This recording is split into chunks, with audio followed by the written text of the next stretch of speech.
ಒಂದು ದರ್ಶನ್ ಬಗ್ಗೆ ನಾನು ಇಷ್ಟು ದಿನ ಮಾತಾಡಿಲ್ಲ. ಓಕೆ, ಎಲ್ಲರೂ ಇಲ್ಲಿ ಬಂದಿದ್ದೀರಾ. ನಾನು ಯೂಶ್ವಲಿ ಈ ಥರ ವಿಷಯಗಳ ಬಗ್ಗೆ ಮಾತಾಡೋಕ್ಕೆ ಹೋಗಲ್ಲ. ಬಟ್ ಎನಿವೆ, ಇಲ್ಲಿ 3 ದರ್ಶನ್ ಇದ್ದಾರೆ.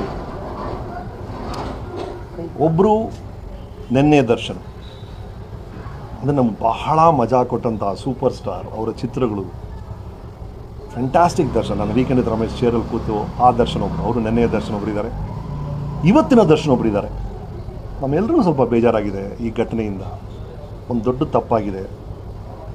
ಆ ತಪ್ಪಿಗೆ ಆಗಬೇಕಾದಂಥ ಶಿಕ್ಷೆ, ಆ ತಪ್ಪನ್ನು ಯಾರು ಮಾಡಿದಾರೋ ಆ ವ್ಯಕ್ತಿಗೆ ಶಿಕ್ಷೆ ಆಗಲೇಬೇಕು ಅನ್ನೋದು ಕಾನೂನು, ಅದಾಗುತ್ತೆ.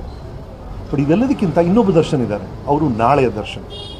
ಆ ನಾಳೆಯ ದರ್ಶನ್ ಇದ್ದಾರಲ್ಲ, ಓಕೆ, ಈ ಸಮಸ್ಯೆಯಿಂದ ಹೊರಬಂದಾಗ, ಅದಕ್ಕೇನಾದ್ರು ಶಿಕ್ಷೆ ಇದ್ದರೆ ಅದನ್ನು ಅನುಭವಿಸಿ ಹೊರಗೆ ಬಂದಾಗ ಆ ನಾಳೆಯ ದರ್ಶನ್ ಏನು ಮಾಡ್ತಾರೆ ಅನ್ನೋದು ಭಾಳ ಇಂಟ್ರೆಸ್ಟಿಂಗ್. ಈಗ ಲೈಫಲ್ಲಿ ನಾನು ಮುಂಚೆನೇ ಹೇಳಿದ್ದೀನಿ, ನೋ ಯೂ ಟರ್ನ್ ಅನ್ನೋ ಬೋರ್ಡ್ ಇರೋದು ರಸ್ತೆಯಲ್ಲಿ ಮಾತ್ರ. ಲೈಫಲ್ಲಿ ಆ ಬೋರ್ಡ್ ಇಲ್ಲ.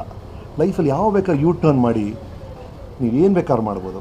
ಹಾಗಾಗಿ ನಾಳೆ ಇದೆಲ್ಲ ಸಮಸ್ಯೆಗಳೆಲ್ಲ ದಾಟಿ ಈ ತಪ್ಪಿಗೆ ಆಗಬೇಕಾರೋ ಶಿಕ್ಷೆ ಆಗೇ ಆಗುತ್ತೆ. ಅದು ನಿಯಮ ಕೂಡ, ದಟ್ ಇಸ್ ಟ್ರೂ. ಬಟ್ ಇದೆಲ್ಲ ಆದಮೇಲೆ ಒಂದು ಚಾನ್ಸ್ ಇದೆ ಟು ಕರೆಕ್ಟ್ ಆ್ಯಂಡ್ ಆ ಒರಿಜಿನಲ್ ನೆನ್ನೆಯ ದರ್ಶನ ಮತ್ತೆ ನಮ್ಮ ಮನಸ್ಸಲ್ಲಿ ವಾಪಸ್ ಬರೋ ಥರ ಚಾನ್ಸಸ್ ಇರುತ್ತೆ. ಅದು ನಾಳೆ ಕಾದು ನೋಡೋಣ.